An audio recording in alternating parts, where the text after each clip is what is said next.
In a world painted with thick orange watercolor strokes, the sun sat on the horizon like a giant glowing lemon. Most people were content to watch the light fade, but Elara had a plan. Her little sister, Miri, pointed on the shadows as they grew long. "The dark is coming, Elara," Miri whispered. Elara knelt down and tapped Miri's nose. "Not tonight. I'm going to bring the warmth home for you," Elara consoled her little sister. Elara didn't have a map, only her sturdy purple boat and a sail. "Wait for me on the sand," Elara waved as she started sailing. "Come back soon." Miri waved until her hand was just a speck on the shore. The water sparkled with the reflection of that massive yellow orb.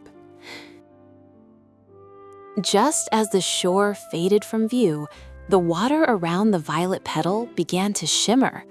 A school of Sun-Drop Minnows bubbled up to the surface.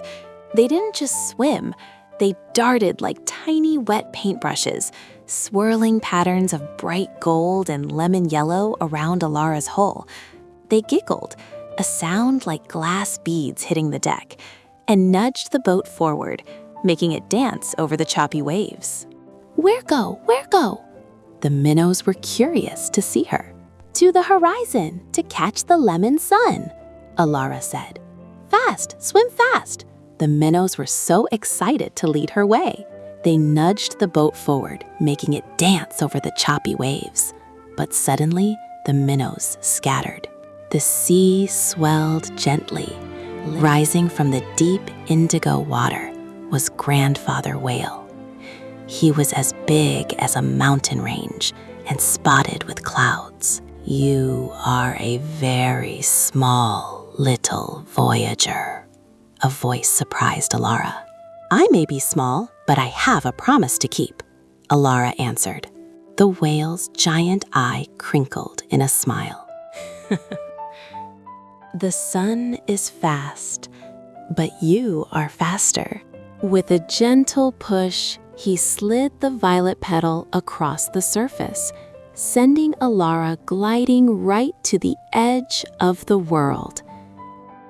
As the sun touched the water, Elara stood tall on the edge of her boat and raised her big, sturdy net. "Gotcha!" She swung the heavy net through the glowing waves, just as the giant lemon orb dipped below the surface. When she hoisted it back up, the dripping mesh was glowing. Inside, a tiny, dancing lemon spark was caught in the ropes. She carefully scooped it out into her palm, and it felt just like a warm stone from a summer path. Elara sailed back through the deepening purple twilight, her boat glowing like a lantern. On the shore, she saw the silhouettes of Mom, Dad, and little Miri standing right at the water's edge. "Open your hands, Miri." Miri held out her shaking, cupped hands, and Elara dropped the light into them. The lemon spark didn't just light up the beach. It turned Miri's fear into a giant, bright smile. "It's warm." Warm as a hug. In their bedroom, Elara gently lowered the glowing piece of the sun into a clear glass jar on the nightstand. "There, your very own piece of the sun. It's beautiful." Miri was amazed. The room filled with a soft, cozy golden glow, pushing every last shadow out the window. And so, in a world painted with thick watercolor strokes, the darkest nights were no longer something to fear. For they learned that the brightest light doesn't always come from the sky. Sometimes it comes from the brave heart of a sister.